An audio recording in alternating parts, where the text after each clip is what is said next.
Buonasera e benvenuti amici della Lega Calcio 8, siamo qui in diretta dal Circolo della Stella Azzurra per raccontarvi la 13ª giornata di campionato della Serie A. Si affrontano il Tony Ponzi Investigazioni contro la capolista, il Cotton Club.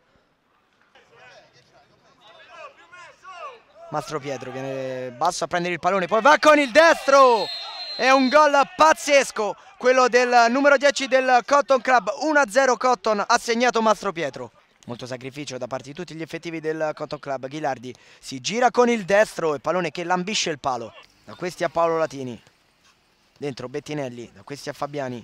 Scarica all'indietro ancora per Mellaro, si alza il pallone, va con il destro e questo è un gol fenomenale di un giocatore realmente pazzesco, Giordano Mellaro, 1-1 allo Stella Azzurra. È andato ad occupare quella che è la sua solita posizione in avanti, pallone dentro verso Bea e 2-1 del Cotton Club, l'abbiamo detto. Subito in vantaggio il Cotton Club, pallone però ancora in avanti per il Tony Ponzi che ci prova con Bettinelli. Intanto c'è il calcio d'angolo per il Tony Ponzi Investigazioni, Bettinelli dentro a cercare Latini, il pallone rimane là, Giovagnoli con il destro e arriva il 2-2 del Tony Ponzi Investigazioni, ha segnato Giovagnoli, 2-2 allo Stella Azzurra.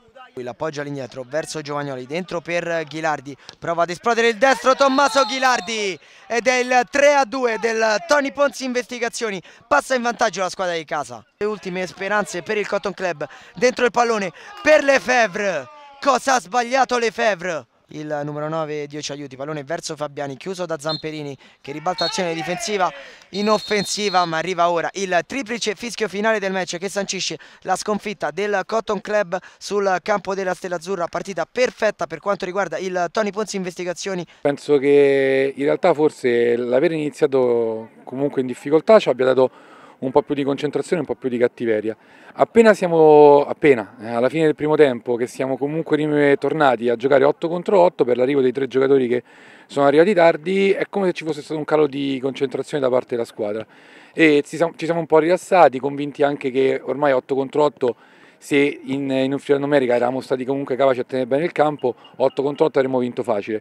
Questo è un bagno d'umiltà che ci serve. Grande vittoria, devo essere sincero, era anche sperata, perché noi quando ci saltiamo, quando incontriamo, è una grande squadra, il Cotton Club non è che lo scopriamo noi, sta ai vertici è perché ha meritato di stare ai vertici, però eravamo certi di fare una grande partita anche noi e devo dire eravamo rimaneggiati perché eravamo 9 contati, avevamo tanti giocatori tra infortuni e imprevisti dell'ultimo momento, quindi eravamo rimaneggiati, però sapevamo che avevamo dalla nostra il carattere che non manca mai.